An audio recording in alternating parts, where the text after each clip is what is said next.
This channel does not promote any violent, harmful, or illegal activities. All content provided by this channel is meant for an educational purpose only. টোপের নাম নাগরিকত্ব, তার passport নাকি Matua card, আর সেই কারণে Matua card নিতে হুড়োহুড়ি পড়ে যায়। আর যে কার্ড করতে মাত্র 3 টাকা লাগে সেখানে নেওয়া হচ্ছে 85 টাকা। মৌচাকে ঢিল মেরেছেন তৃণমূল সাংসদ তথা মতুয়া ঠাকুরবাড়ির সদস্য মমতা বালা ঠাকুর, আর তাতেই ধোঁয়াশায় মতুয়া সম্প্রদায়ের লোকজন।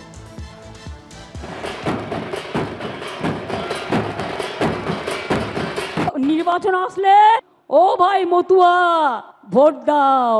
স্টেট মিনিস্টার শান্তনু ঠাকুর সেখানে আবার সে মতুয়াদের টাকা নিয়ে কার্ড বানাচ্ছে। টাকা দিলেই মতুয়া কার্ড।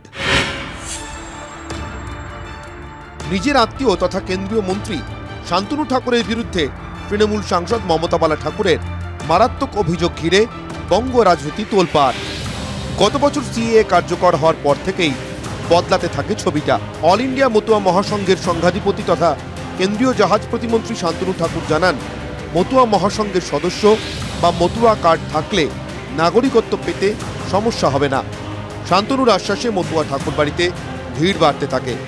অভিযোগ, মতুয়া কার্ডের জন্য সামান্য খরচ হলেও নেওয়া হচ্ছে অনেক বেশি টাকা।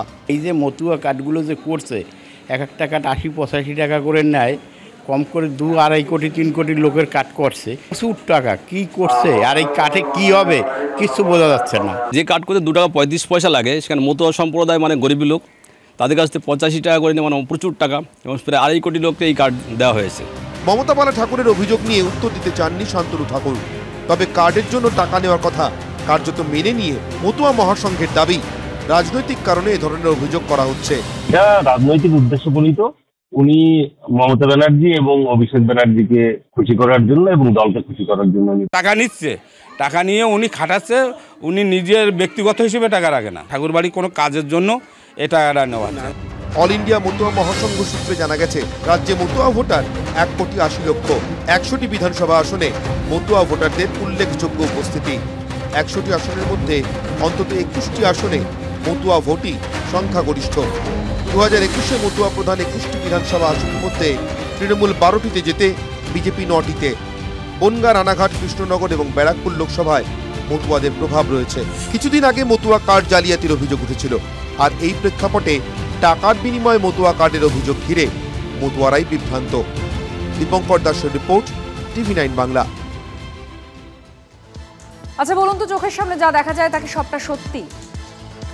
বলছি, হিরণ আর দিলীপের যেভাবে তাল ঠোকাঠুকি চলছে, আবার দেবকে আক্রমণের সময় একই তাল। শত্রু শত্রু, মিত্র, এই যুক্তি টিকছে না। এসব দেখে কেউ কেউ বলছেন, তবে কি এই শত্রুতার লোক দেখানো, নাকি সত্যি সত্যি প্রতিদ্বন্দ্বিতা রয়েছে দুজনের মধ্যে? তোমরা যদি বলো, চেষ্টা করবো। যতদিন না ভারতীয় জনতা পার্টির সুশাসন নরেন্দ্র মোদীজির নেতৃত্বে, ততদিন হিরণ লড়াই করছিল, হিরণ লড়াই করবে। কখনো তারা একে অপরের ঘোর শত্রু, আবার আশ্চর্যভাবে দুজনের শত্রু কিন্তু একজনই। শত্রুর ক্ষেত্রে দুজনের প্রায় একই রাগ। বেশ কিছুদিন ধরে খড়গপুর সদরের বর্তমান বিজেপি বিধায়ক আর প্রাক্তন বিধায়কের যা হাবভাব, তাতে কে কখন কার শত্রু কার মিত্র সেসব যেন গুলিয়ে যাচ্ছে রেল শহরের বাসিন্দাদের। দিলীপ ঘোষ আসা ভালো, কেননা নতুন লোককে দিলে কাজ হবে, পুরনো লোক কোনোদিন কাজ করবে না, পকেট ভরবে। কাজ করছে। আসলে ধাঁধা তো নেতাদের কথাতেই। ঘাটালে তারকা সাংসদ দেবকে নিয়ে যখন তীর ছুটছেন দিলীপ ঘোষ, তখন হিরণ কি বললেন শুনুন। ভালো ছিল, কিন্তু এরকম ভালো ছেলে নিকম্মা ভালো ছেলে কি হবে? ভারতীয় জনতা পার্টিকে বলা যে তাহলে লোকসভায় কেন আমরা লড়লাম, যদি একজন নিষ্পাপ মানুষ হয় তাহলে তার বিরুদ্ধে লড়াই উচিত হয়নি। তাহলে 21শে জুলাই খড়গপুরে দিলীপকে যে কর্মসূচিতে দেখা গেছিল তা যে দলেরই, তা জানিয়ে দিয়েছেন রাজ্য সভাপতি শ্রমিক ভট্টাচার্য। আবার সোশ্যাল মিডিয়া একটি পোস্টে দিলীপ ঘোষকে ট্যাগ করেন হিরণ। এর মাধ্যমে যাতে কেউ তাকে ব্যাঘাত না করে, সেই বার্তাই কি পেলেন দিলীপ? তা নিয়ে যখন নানা জল্পনা, তখন জল আরো নতুন করে ঘুলিয়ে দিলেন হিরণ। প্রত্যেক মাসে 25,000 টাকা করে বাড়ি ভাড়া দিয়ে থাকি, আমি কিন্তু কোনো রেলের বাংলো দখল করে নেই। 2016-তে দিলীপবাবু বিধায়ক হচ্ছেন, তিনিও কিন্তু রেলের বাংলোতেই তবে থেকে আছেন। 10 বছর ধরে উনি রেলের বাংলোতেই আছেন।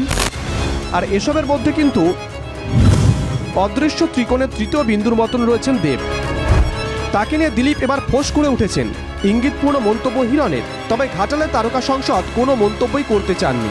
2016 বিধানসভা ভোট থেকে টানা কোনো বিধায়ক থিতু হতে পারেনি খড়গপুর সদরে। 2016-তে এখানে জিতেছিলেন দিলীপ। তিনি সাংসদ হওয়ায় উপনির্বাচনে খড়গপুর দখল করে তৃণমূল। 2 বছর পর হিরণ ওই কেন্দ্রে জয়ী হন।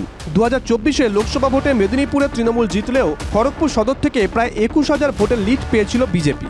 26-এর মহাযুদ্ধের আগে অনেকেরই প্রশ্ন, খড়গপুর সদরের দরজা কার জন্য খোলা? দেবব্রত সরকারের রিপোর্ট, TV9 বাংলা।